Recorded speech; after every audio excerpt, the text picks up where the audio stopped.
Hi folks, and welcome to yet another episode of Cybeers.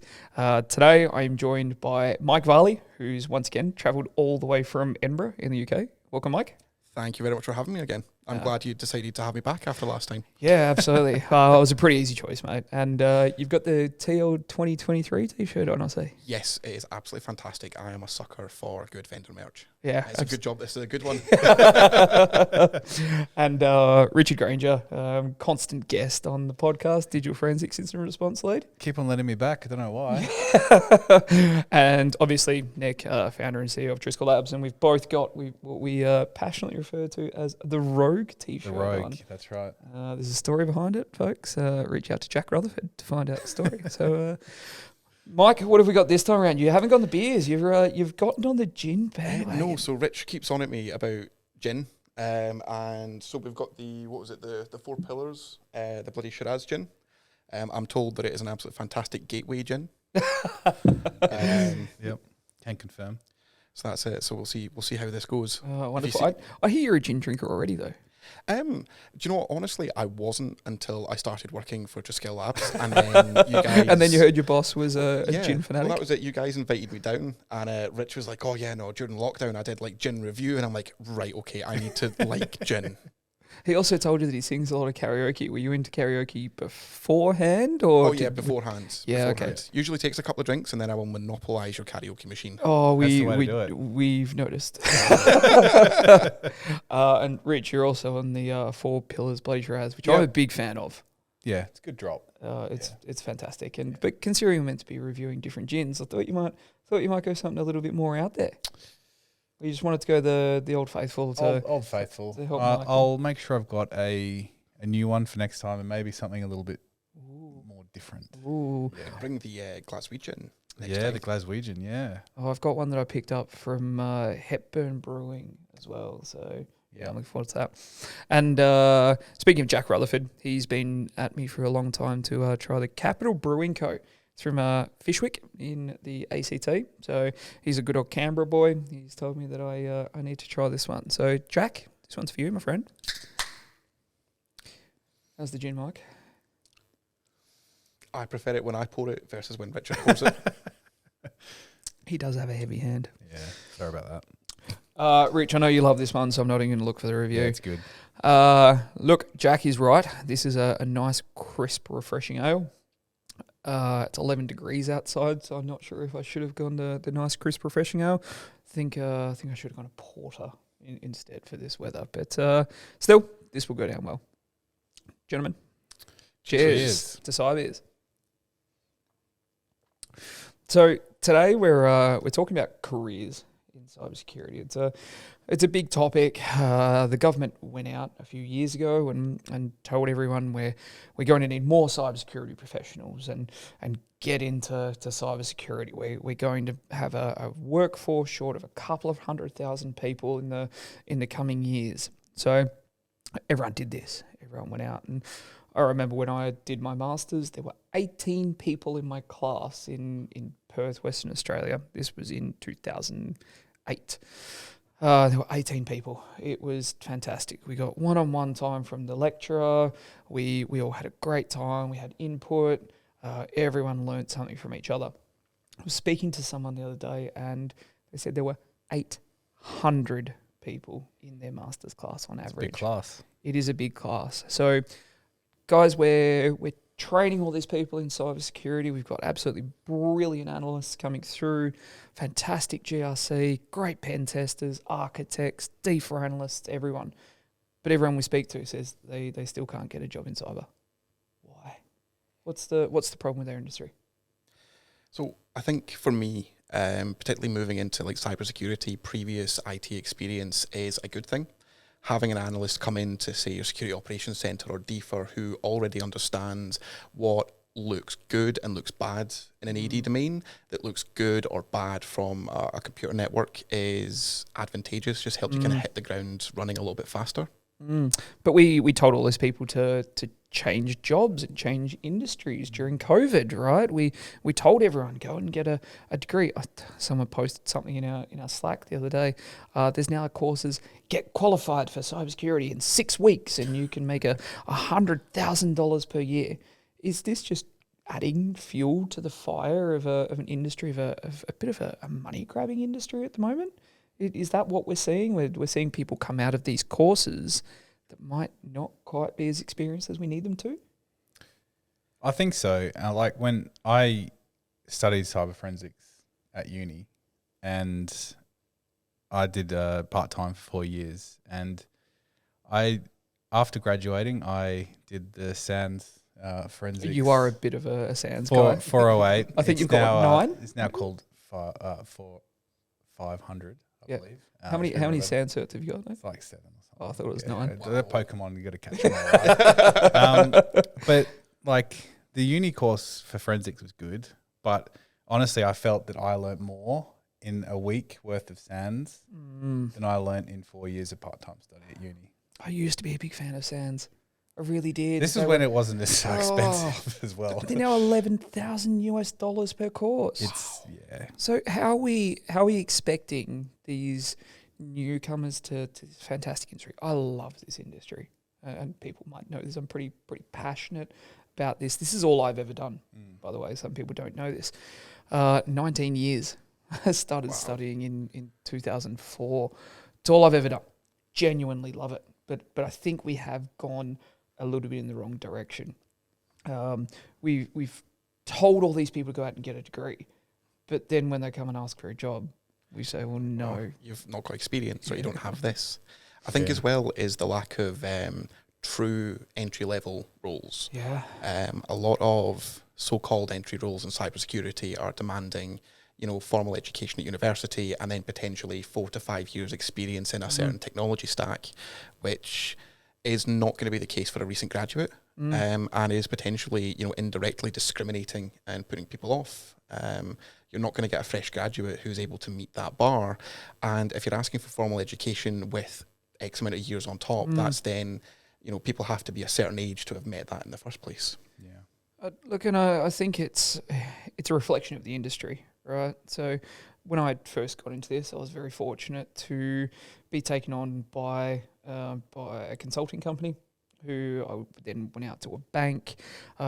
Didn't have a great deal of experience, but they saw the passion and the knowledge that I had. Now, this was 19 years ago, where cyber wasn't really a thing that organisations considered or found super important. They started to realise over time that they had to have these things in place. But they were willing to back in those days, give people the opportunity because it wasn't so important. Now it's a lot of organisations' number one risk. And they say, we don't want the entry level or the person with 1 year experience because they might miss something and I might get hacked. So now we've got this really big, open, vast amount of talent that has formal education, maybe a background in IT, and the other end that have been doing it for far too long, 8 years plus, but we haven't spent time developing that middle, right? And I think it's a reflection of what the clients are demanding as opposed to a reflection of the industry itself. And that might be a little bit controversial, but it is genuinely what I feel, that we can't provide a lot of those entry-level opportunities. Imagine if you brought entry-level into DeFi. Yeah, it's hard, like especially in DeFi where, let's just say it's a ransomware and you're trying to figure out, did data get exfiltrated? 100%. And that's a very important thing to try and find out. And if you try and bring in an entry-level person that they just don't have experience in analysing that and they don't understand necessarily what the tactics, techniques, and procedures threat actors do to exfiltrate that data, and they miss it, and then you give a report that says no data was exfiltrated, and then 2 weeks later, something gets posted on the dark web on a leak site. That's not a great outcome for you. No, and it's not a good outcome for the organisation that's doing the response either. Yeah. Mike, in the UK, what are we seeing up there for entry level and getting into this industry? So for me, anyway, or at least based on my experience, is entry level tends to be security operations center, SOC level 1 analysts, which again I think is an absolutely fantastic place for graduates and those without experience to go and cut their teeth. That's exactly how I started. Was for one of the big finance houses in the UK, and now you're a DFR analyst. And now I'm a DFR analyst almost 9 years later. Not that I look that old. I was going to say, you took the words right out of my mouth. Oh, you're such a sweetie, Nick. But yeah, I think, the vast majority of the roles available in the UK tends to be security operations centre, entry level like security engineering, and then people tend to work their way up from there. Absolutely. I know that at least in my last place, managed security services provider, is we level 1 SOC security engineering is we could not fill the roles fast enough. Knock away. No, and I am very proud to say that all of our senior level 1 analysts have been level 1. All of our level 2s have been level 1. All of our level 3s have been level 1. Millen, DFR analyst, started with us 2.5 years ago as a level 1 SOC analyst, and he is now in DFR. Right? I am very proud to support the entry level, but you're right, it does start really at that SOC. I was asked this question on Sunday, actually, by an Uber driver. I was coming into the city, and he said, "Oh, are you in construction?" I'm like, "No, I'm in IT." And he goes, "Cybersecurity?" I went, "Well, yeah, that's..." How do you know? That's a little bit... Everyone's in cyber these days, apparently. And he said, "My friend's just graduated. How does he get into cyber?" And I said, level 1 SOC analyst. But I think a lot of the challenges we see specifically in Australia, our SOC, for instance, runs 24/7, 365. You have to be willing for those first couple of years to be on shift, be willing to miss birthdays, Christmas, Easter. We all started on the bottom rung. Yeah. What we're seeing a lot now in the industry, I think, is a lot of people want to step past rung 1, 2, 3, 4, jump onto the 5th rung. Yeah, jump straight into I don't want to say the cool stuff because it is all cool, but DFR is jump into the pretty really cool stuff. Yeah, but no, you're right. It can be quite a difficult sell. Like a lot of the SOC work in the UK is 12-hour shifts. So you're 7 to 7. Still 12 hours. It is a long time, and rotating between day and night shifts. Some people will have you for days, at which point, if you're on the night shift, day shifts work becomes like gold dust. Other organisations will have you rotating round the clock. I did SOC work for 5 years, 12-hour shifts. In a 28-day period, we'd do 7 12-hour days, we'd do 7 12-hour nights, and we'd get a week off at the end, that was pretty nice. Like, it's nice to be able to go shopping. I don't know how Australian labour law is looking compared to the UK. That was it. It got to the stage that like 9 to 5 work in the UK was like gold dust, but that was what everyone aspired to. So how did you transition out? How did you get from those 7 on, 7 nights, 7 off, 12-hour days? How did you then move from that into a Monday to Friday 9 to 5? Just as companies expanded, as the companies expanded, they found a need for more support roles. Okay. And again, sort of working with multiple, being a managed services provider is working with multiple organizations that don't necessarily have a 24/7 function. Is we found quite quickly that having a core 9 to 5, Monday to Friday, to interact with these organizations, speak to their security personnel, speak to their patching teams, their networking teams, their sysadmins, was a requirement. You've just hit on probably the most important topic we are going to speak about today, and that is soft skills, right? Yeah. If you can speak to the client, we can teach anyone cybersecurity, but we can't teach you how to speak to people, right? So grow those soft skills first, right? And being able to speak to different people and different levels and know when to switch. Like the conversation that you're going to have with a technical person, a sysadmin, a network admin, is going to be a completely different conversation than speaking to a CISO or a CTO or someone that's sitting, either at or close to board level, and knowing when to switch back and forth and how to have that conversation. And that just takes time, right? It all comes with age, experience, and people have said this to me for a lot of my career. Right? I started TEL when I was 28 years old. I was still, even though I'd been doing this for a long time, very fresh to this industry. Yeah. And the first time I had to do a board presentation, I was sitting there just going, froze. Like, I don't know. I still know exactly what the organisation was. I know where it was. I know what the room looked like, and I knew who the people were. I can still picture them, and I can still see them.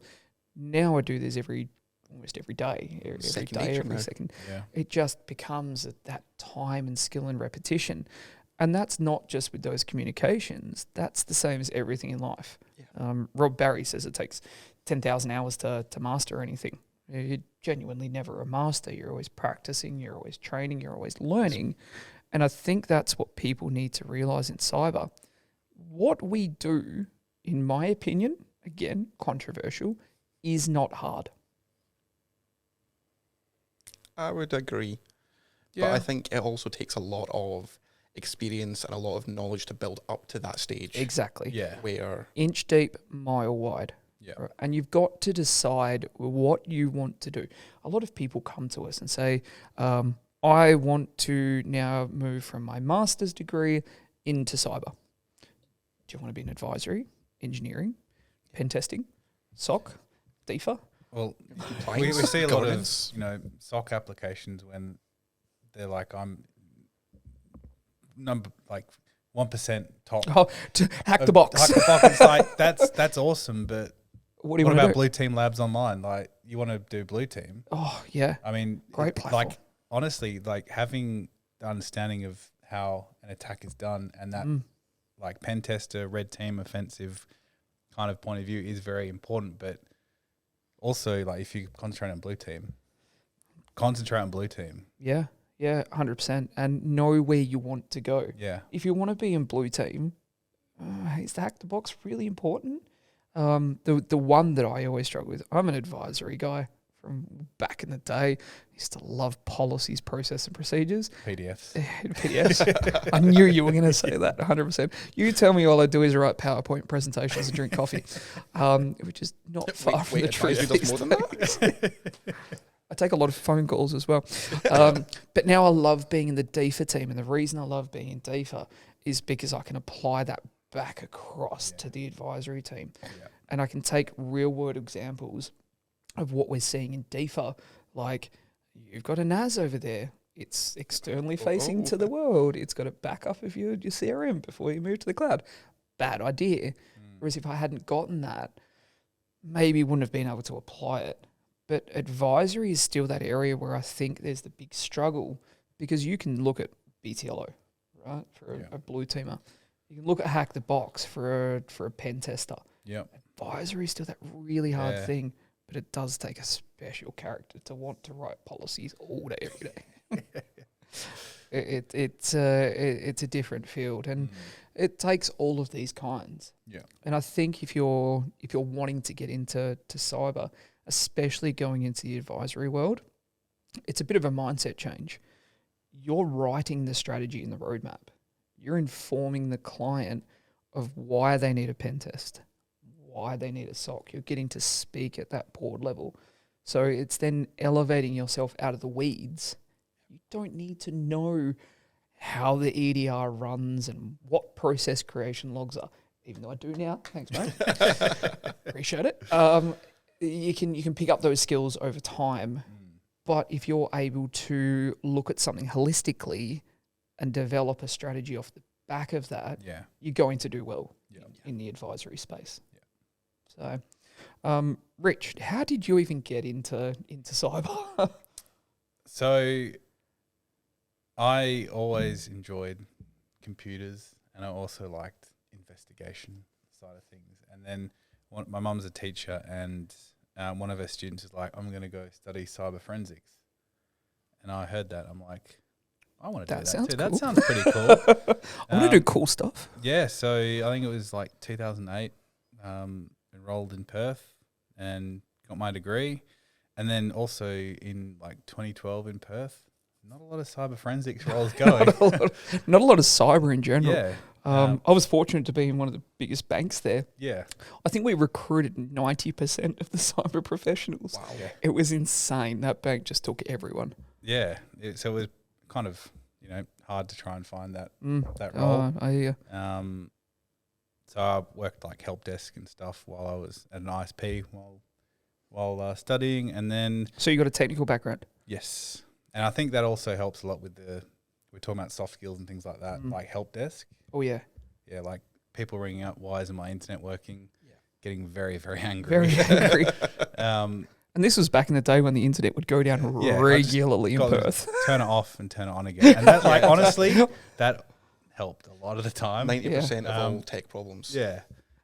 And then, fortunate enough to get a role in law enforcement and basically just doing forensics, like hardcore forensics. And then I kind of wanted to be like, well, this is cool looking at something that may have occurred 2 months ago, looking at a couple of dead box forensics. And then I was like, I want to do stuff that's live. So that's kind of when I moved from that just digital forensics to digital forensics and instant response as well. So dealing with stuff as it happens. People won't really understand the difference, team. Like there's digital forensics people, there's IR people, and then there's DFA people.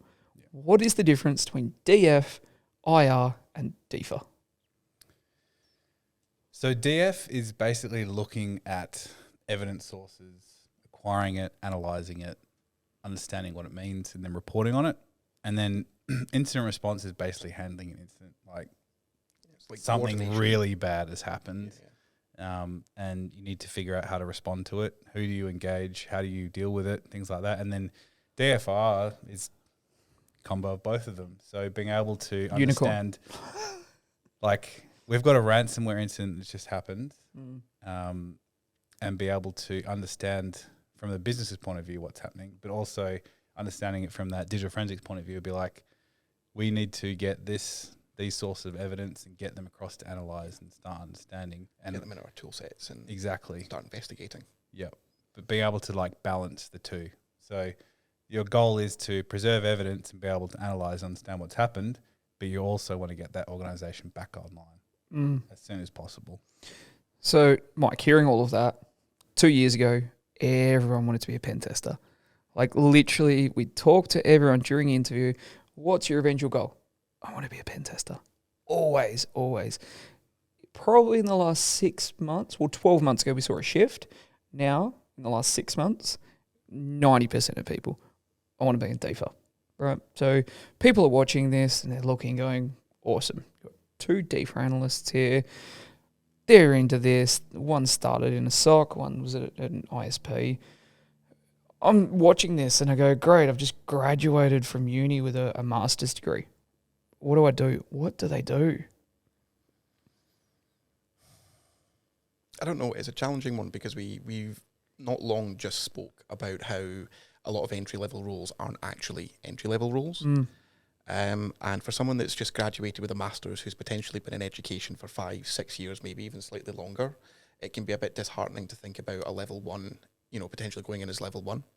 I'd like to touch on like the things like Blue Team Labs Online. Yep. I honestly think this is an absolutely fantastic platform because it gives you a way to show potential employers what your skill set is, where your skill set lies. It's also a fantastic way to evidence that you are quite passionate about what it is that you're passionate. Like, you can't just qualify in DFR and be like, cool, I'm DFR, that's me done learning. Exactly. You have to keep Continuous. going. Yeah. Like threat actors are always looking for ways around our best controls. They have, like, defenders have to get it right all the time. Threat actor has to get it right once. Absolutely. Yeah.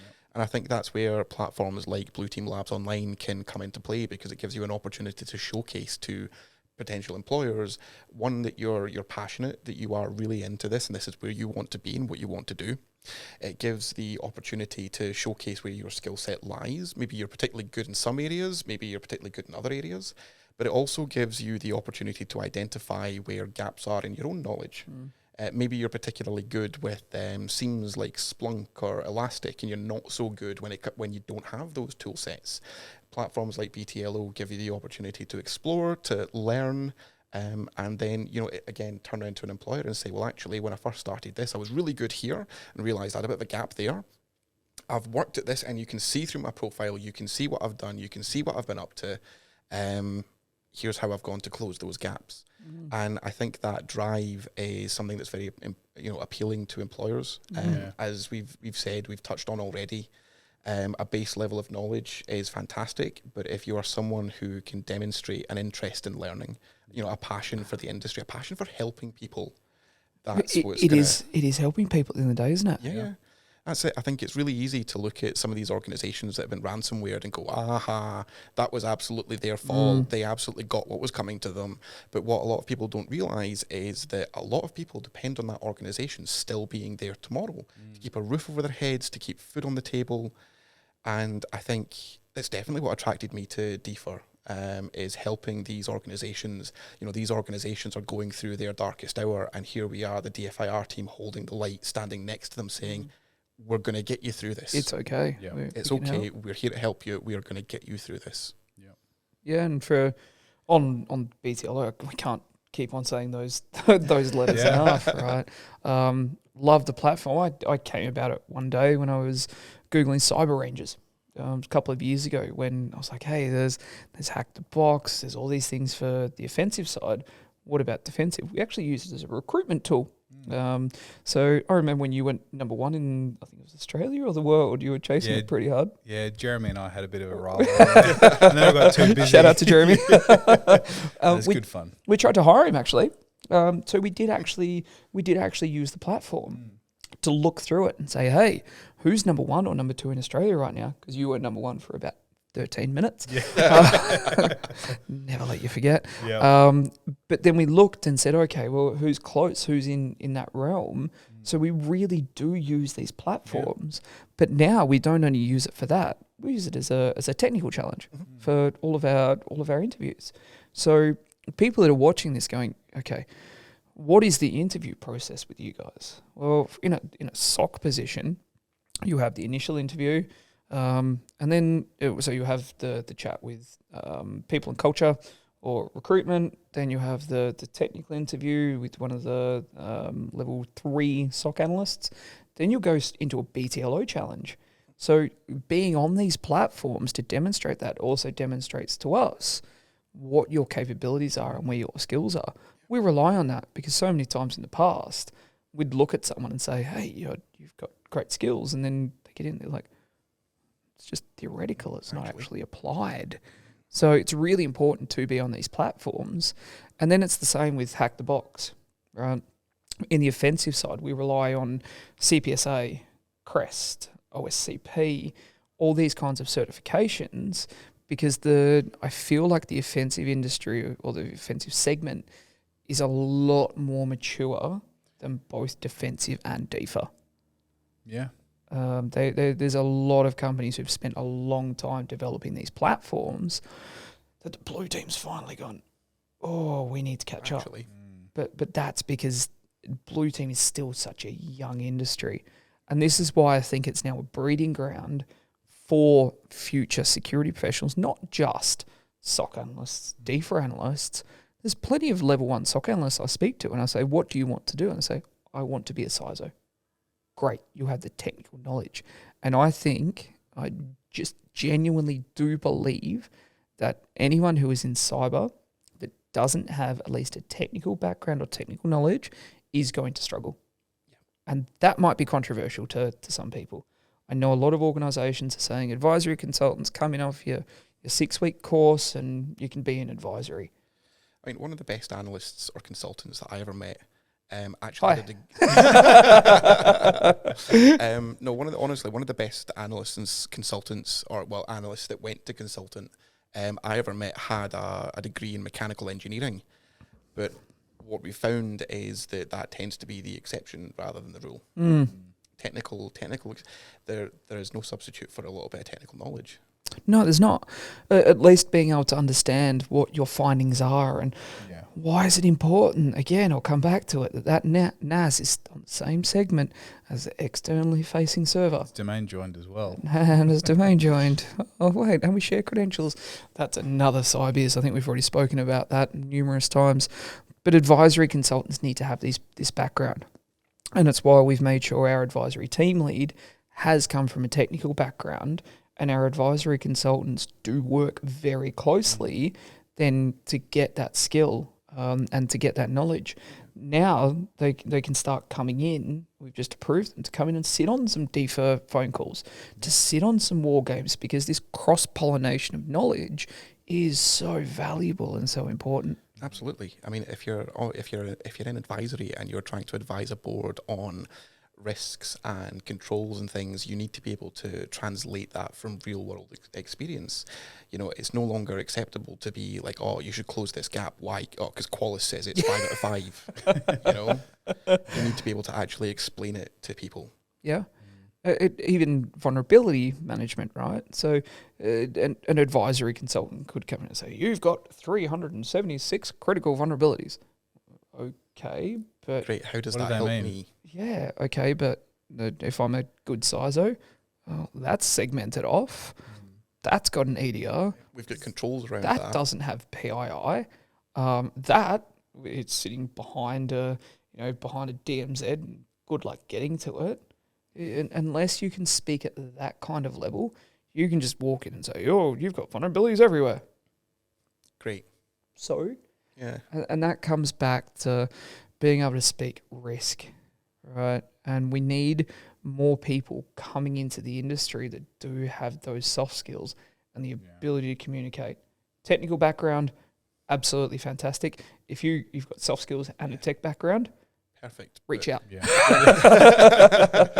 Advisory team is growing. Yeah, but that's it. If you've got the soft skills are ridiculously difficult to teach. Yeah. But if you have the soft skills, we can give you the technical knowledge to back that up. Yeah, We can absolutely. teach tech. Look, and then we've spoken about advisory, DEFA, SOC. So our SOC analysts, just on that, our level ones, they will come in with a master's degree. They get 3 months of hardcore intensive training before they're allowed to jump onto the keyboard and do monitoring. And then that includes their shadowing period as well, where they're shadowing someone else before they're just led into a client environment. So we provide that, and I'm extremely proud of that. I love being able to provide the opportunity to new people in the industry, just like I was provided all those years ago. Right? And I think more organisations need to be open and willing to do this.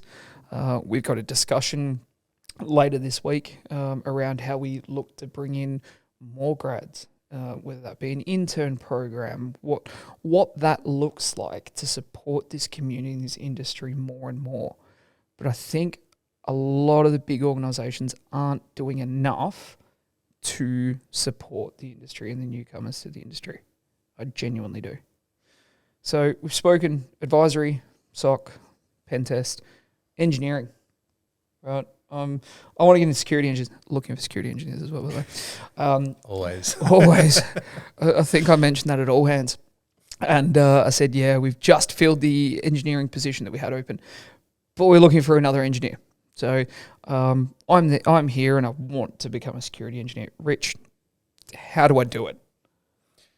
I think having that background, whether it's like a system administrator or a network administrator, having, that base foundation and just being able to pop a bit of security on top, that's the perfect combo for someone just coming into that role. Oh, 100%. Years as a systems administrator or network engineer. Again, SIEM solutions, EDR, you can go and do the training, you can learn these things. Some of the best engineers we've seen have come from an MSP or a sysadmin background. Yeah. And anyone that's out there going, I want to get into cyber, I want to do that thing, they question themselves because they've got a technical background, but they don't know how to apply it to cyber. We can teach you how to apply it to cyber, but we need those network and sysadmin background. And like, even if you're not able to, maybe you don't have a lot of experience in, a network administrator or a system administrator role, home lab. Yes. Set Yes. up your home lab. Everyone set should up have a all home your lab. VLANs, set up your virtual servers, and just you can write about it. Yeah. Write a blog about, There's so this is many what I set up. Yeah, there's so many options for home labs as well. Yeah. But the one that I run at home at the moment is no longer supported, unfortunately, but it's Chris Long's detection lab on GitHub. Shout out Chris Long. No, honestly, it's absolutely fantastic. It is a doddle to set up. It's a set of Vagrant and Packer scripts. It spins up a server. It spins up an endpoint. It spins up a WEF, and it spins up a logger. Optional exchange if you want it, and then you can bolt things onto that as well. So I've bolted in like a Kali machine so that I can launch, exploits and things. One of the blog posts that I wrote, I'm quite proud of, was MS Felina from last year. That was all detonated and exploited in my home lab environment. There are so many options, even for reverse engineering as well, as a Linux box and fire like Cuckoo on it. Look, you've just touched on so many important topics there. I've got a habit of doing that. No, but you have, right? Things that we haven't even considered. One of our questions when you're applying for a level 1 analyst position, and this is giving away an inside secret, but it's going to show how many people watch Cybeers when they're applying. One of the questions is, do you have a home lab? That's one of our screening questions. Yeah. If the answer is no, I'm sorry, but you're screened out. Yeah. Because you need to be passionate about this industry. And a home lab could just be an old laptop running a virtual machine. Like I bought my home lab off eBay for what, 450 quid, which is maybe 900 Australian. Yeah. But it came with enough CPU cores and enough memory to run 5 VMs at recommended specs, and have my host sit on top of it. I'm fairly sure that was also a question in the DFIR application as well. Absolutely it is. Do you have a home lab? Do you have a home lab? I was like, yes. I do. And then I think you explained it in detail as well, which was even better. There was no character limit on the application, so I was like, write some more, But this is the thing, we aren't asking these questions for fun, right? They're not there for fun. Yeah. If you're applying for a position with us, there is a reason that question is there, and we want a detailed answer because it shows you're not rage applying. It's applying to every position. You've actually thought about it. You've considered it. The bit that drives me nuts, I got one the other day. I have applied for this role because we do still require a cover letter, right? And again, controversial, but it shows that you are wanting to apply for the position. And some people might say, oh, we're in this skill shortage and you can't be picky with the people. We are picky with the people that we bring in. We really are, because we invest a lot into our people. But it drives me nuts. I've applied for the position of incorrect position with company, incorrect company. Yeah. And again, it just, if you don't have a cover letter and we've asked for it, you're screened out straight away. Then, if we're scanning it and it has either of those incorrect, attention to detail isn't there, you're screened out. Yeah. So it's such a simple thing as well. So simple. Oh, you can tell I'm raging about this one a little bit. But then the other very important thing you touched on, and this is more probably for the offensive team, blogs, blog posts, right? Yeah. Pull apart Folliner, right? Go and write about your favorite exploit. Go and write about Hack the Box. Blog posts and these technical articles like you've written, Mike, so valuable. That's it. I think, writing those sorts of blog posts and things serves multiple purposes. One, it demonstrates that you genuinely have an interest in this and you find it interesting, you are enthusiastic, you're passionate about it. Secondly, it then showcases to people the skills that you have as an individual. Yeah. And when you're potentially posting on behalf of a company, it then shows potential customers that we have that skill set. Yeah. We have that drive for self-improvement. Come and work with us. 100%. It's so valuable to be able to demonstrate the skills of our people. As I just said, we invest into our people, and we like to, we get a lot back from them of the work that they do. But it's also so amazing when you see someone's just produced this absolutely stellar blog post that you look and go, that's going on Cyber Wonderland, right? Yeah. Wonderland, I think it's got 2 blog posts in there at the moment because they're ones that the team have said that's worthy of Wonderland. Yeah. And that's what I absolutely love to see. Guys, we've been talking about this for a little while now. As I said, you can see that I'm pretty passionate about this industry. I'm going to give my closing for a change before I hand over to you guys. And mine is start on the bottom rung, right? Get on the bottom rung. You just have to get on the ladder. You're only going to be on that bottom rung for as long as you want to be there. If you then demonstrate to the team you're working with that I want to move on to the next rung, you're not going to be there for long. We all start at the bottom. We've all done jobs in this industry that we don't love, right? I started my first IT job. I was building data centers in schools. I was fixing printers in primary schools, turning printers over and banging on the side of it till a drawing pin fell out because the paper wouldn't feed and I could see that it was a pin board above it, right? We have all started on the bottom rung, but you need to start there. You need to start at the entry level. Start somewhere. You do need to start somewhere. You can't just jump onto the 5th rung and go from there. Rich, final words. I think from my perspective, for people specifically looking to get into DeFi, like there are so many open source tools out there that you can just have a play with to develop your understanding. I mean, the Eric Zimmerman tools, Cape, that's used by probably every single DFIR company in the world, so it's a handy one to know. All the Eric Zimmerman parsers, they're all free. You can play with them, and I think also getting understanding of like what does that output mean from the tool. So it's output this. What does that mean? And you can back that up with things like running on your own machine, like try opening stuff, playing around with it, see what happens, write a blog about it. Yeah. But there's also lots of, I mean, SANS is a great course, but it's also very expensive. But there's other courses out there.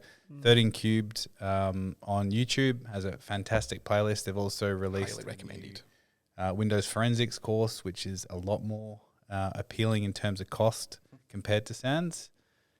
So it's just sort of, there are options out there that are very low cost or free that you can work through to build up your sort of knowledge on the tools. What do the artifacts mean and things like that. Yeah. Before we go to Mike, I'm going to drop one of my favourite anecdotes, and that was pretty sure it was the time of Petya exploit. Someone dropped an exploit onto GitHub, but it had some canary tokens inbuilt into it. It never worked. It never ran. But they just put some canary tokens in there to see how many people downloaded it, ran it without knowing what they were doing. They had thousands of callbacks. Yeah. So it just shows what you said. Know what you're running. Don't just think you can go and pull something off Git. You can rely on someone else's work or rely on automated tools like a Hail Mary and Metasploit. That's going to do it all for you. Get system. 100%. That's how I got through uni. Hey, I've admitted I'm not a pen tester, right? But know what you're doing and actually be able to interpret what's going on. Mike, wise final words. For me, it's just be interested. Find something that interests you. Maybe it's an article about the most recent 0 day, and that we've just touched on. Don't just grab a POC and then exploit it. But I'd do exactly that. This big 0 day, there's proof of concepts out there. Why is everybody worried about it? The thing that really interested me about the Felina thing is that it was new, it was novel, and at the time I wanted to figure out how do I write SIM detection rules to help protect my customers against that. It's just find something that interests you, explore it. If you get somewhere, great. If you don't get somewhere, you've just uncovered a gap in knowledge that you can then look to close. And that's something that you can talk to an employer about. Be passionate about this industry because we all are. Yeah. And to get through those 12-hour shifts at rung one, passion. Yeah, definitely passion. Look, and we're all passionate about it. We can sniff out if you're just doing this for a paycheck, or if you're really passionate and interested. And that is something I find really, really fascinating about our industry. Is you have to be passionate about it. You have to love it, because most of the times if you don't, you're probably not going to get past the technical interview. And if you do, you're going to burn out very quickly. Very quickly. That's for another discussion. Another topic for another time. Well, whoever's watching this, I hope it's been insightful. I hope you've learned something. And anything you need, absolutely feel free to reach out. Cheers, gentlemen. Cheers.